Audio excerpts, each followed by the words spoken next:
देखो इस क्वेश्चन में क्या दिया गया है, हमारे पास एक पेपर है जिसकी विड्थ कितना है 10 सेंटीमीटर है, ये विड्थ 10 सेंटीमीटर है और जो पेपर है वो 2 सेंटीमीटर की स्पीड से मूव कर रहा है यूनिफॉर्मली, इसका स्पीड चेंज नहीं होने वाला है। और पेपर के ऊपर एक पॉइंट ए है जहाँ पर एक एंट है ना, ठीक है, और वो पेपर के रिलेटिव मूव करना स्टार्ट करती है, ठीक है। और एंट के जस्ट अपोजिट एंड पर है ना, या जस्ट अपोजिट साइड पर एक स्पाइडर है ना, स्पाइडर है जो कि रेस्ट में ना, जो कि क्या है, रेस्ट में। और वो क्या करती है, वो बिना मूव किए 5 सेकंड बाद क्या कर लेती है, एंट को कैच कर लेती है या ग्रैब कर लेती है, ठीक है।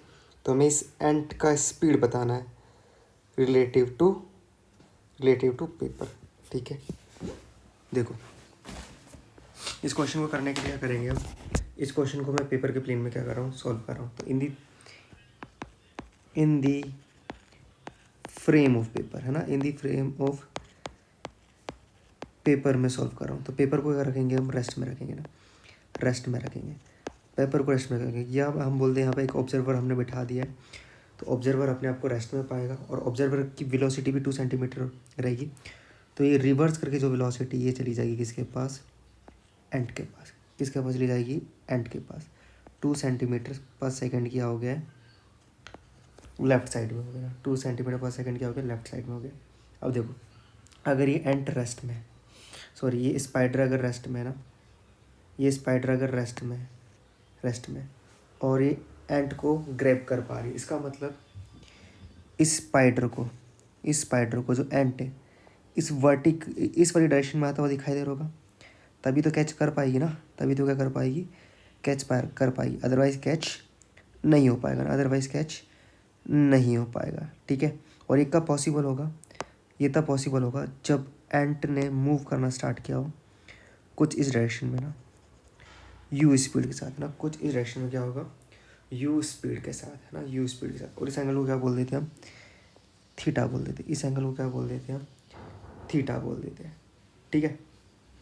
चलो और अब होगा क्या, इस u के 2 कंपोनेंट में कर लेता हूँ। इस डायरेक्शन में हो गया है u साइन थीटा कंपोनेंट, इस डायरेक्शन में क्या हो गया u कॉस थीटा कंपोनेंट। अब देखो अगर u कॉस थीटा और 2 अगर इक्वल हो जाएंगे तो एंट का इस डायरेक्शन में वेलोसिटी का कंपोनेंट क्या हो जाएगा, नेट कंपोनेंट क्या हो जाएगा, 0।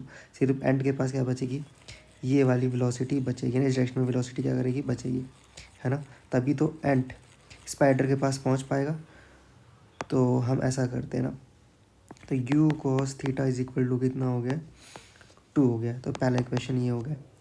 और देखो और आपके पास जो डिस्टेंस दी गई है ना, तो ऐसा कर लेते हैं हम, है ना।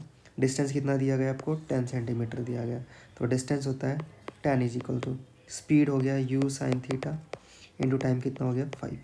तो u साइन थीटा भी कितना आ गया आपके पास, 2 आ गया। ये हो गया सेकंड इक्वेशन। अगर फर्स्ट इक्वेशन का मैं स्क्वायर करूँ और सेकंड इक्वेशन का स्क्वायर करके ऐड कर दूँ तो मुझे u मिल जाएगा।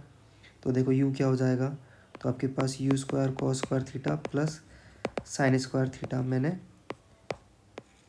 u कॉमन ले लिया ना, मैंने u कॉमन ले लिया, that is equal to 2 square plus 2 square, ये 1 हो जाएगा। तो u स्क्वायर कितना आ जाएगा, 2 इंटू 2 स्क्वायर हो जाएगा। तो u का वैल्यू कितना आ जाएगा, 2√2 आ जाएगा। और ये किसके आ जाएगा, रिलेटिव आ जाएगा, रिलेटिव टू पेपर, क्या आ जाएगा, रिलेटिव टू पेपर। और ये आंसर आने वाला सेंटीमीटर पर सेकंड में। तो आई होप आपको सॉल्यूशन समझ में आया होगा। रिलेटिव के फंडे अगर आपके क्लियर है तो आप ये क्वेश्चन इजीली कर पाएंगे। Thank you so much.